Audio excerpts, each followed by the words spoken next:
He was brilliant throughout this main event, and that is what was missing from the women's match.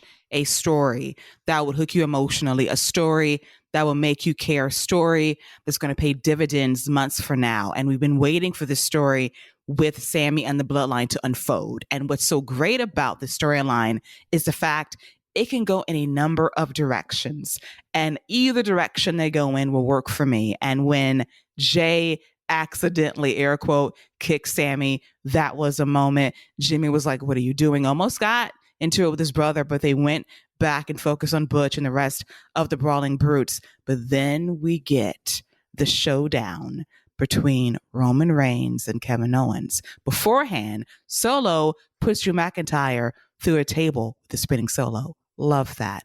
Then it's time for Roman and Kevin Owens to renew their rivalry after a couple of years. And they do not miss a beat. The fans love this back and forth fight. Kevin Owens drops Roman with the pop-up powerbomb and the stunner for the win. The referee goes 1, 2, goes for the 3 with the cadence, and then Sami Zayn holds up the hand at the last possible moment. Normally, I hate that spot. This time I'll allow it because it told a great story. And it's Sami and Kevin Owens staring back and forth. They're best friends. And Roman's holding Kevin Owens' leg. And he says, "Oh, this is your family. This is who you love. This is who you're rocking with. What about me? We're family. We're best friends. Been through a lot. What about us?" And Sami Zayn's conflicted. He doesn't know what to do. But he decides to low blow Kevin Owens. And KO goes down, and Sami feels immediate remorse. He feels bad about it, but he gives Roman the look saying, "You know what? You're my family now." And he delivers a haluva kick to Kevin Owens in the corner. And the way he holds Kevin, showing mercy, like, "I love you, but I love them a bit more." He drops him to the mat. And then he tells Jay, the right-hand man, the man he's been trying to win over for months, to say, "Hey, pick the bones, take care of business. Go up top, splash him, get the win." And Jay does it. And after the match is over, the Bloodline standing tall, and Roman Reigns embraces Sami Zayn wholeheartedly. And Michael Cole knows some commentary. You know what? He's not going to be an honorary Uso anymore. He's going to be a full-blown Uso when this is over. Sami Uso's in the building. And the moment that got me, besides the handshake between Jimmy and Sami, was the fact that Jey Uso, number one player hater, embraced, picked up, and hugged Sami, and the crowd erupts in cheers.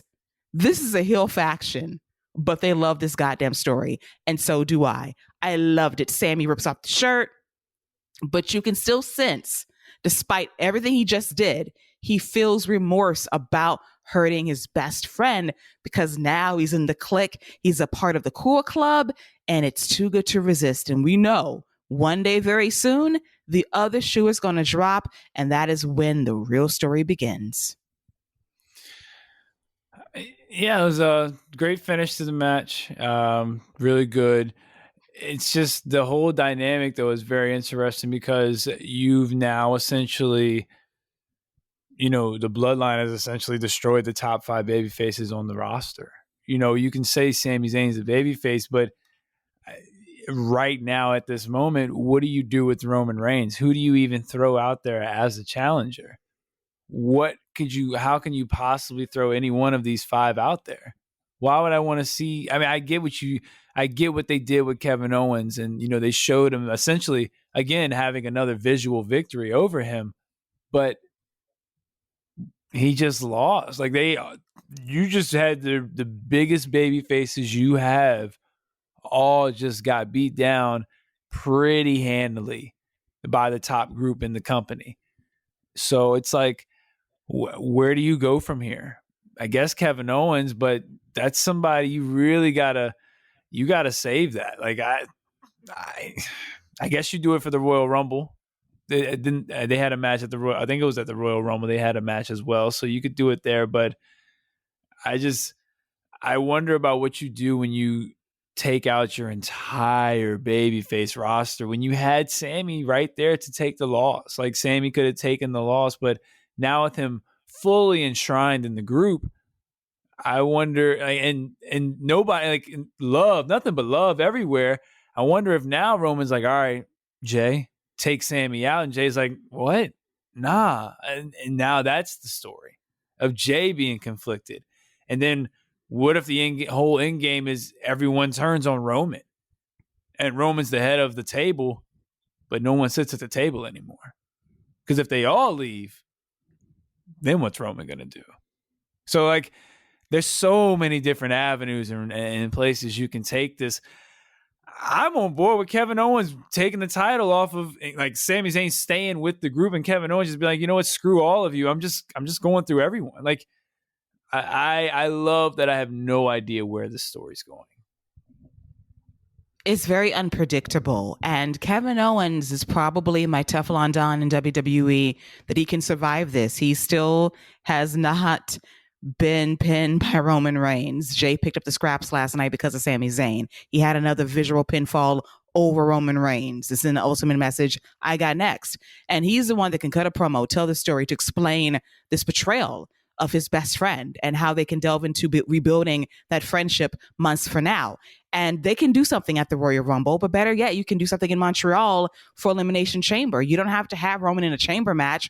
Let it be Roman versus KO. That would be a hell of an atmosphere. We know there is some logistics with the Usos possibly not getting into that country due to legalities, but you can do something with Sami, KO, and Roman in that atmosphere to really pop that crowd heading into WrestleMania.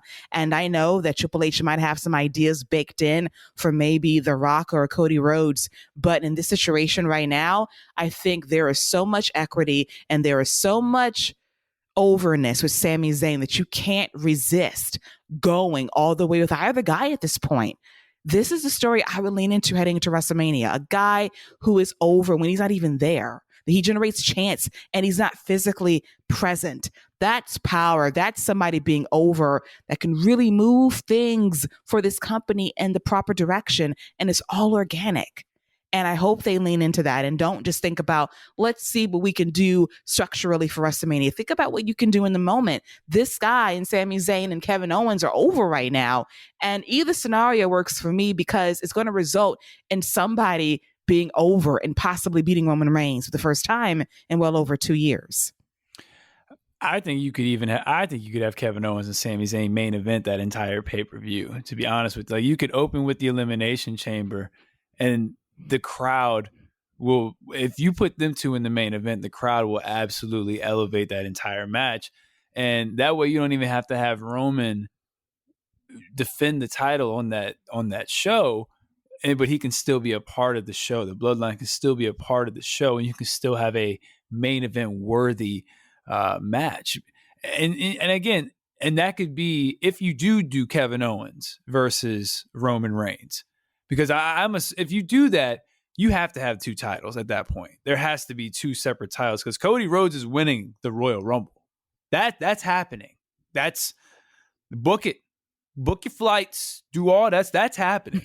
So I am not opposed to Kevin Owens versus Sami Zayn. If Kevin Owens beats Sami Zayn, he goes to wrestle Roman Reigns for the Universal title.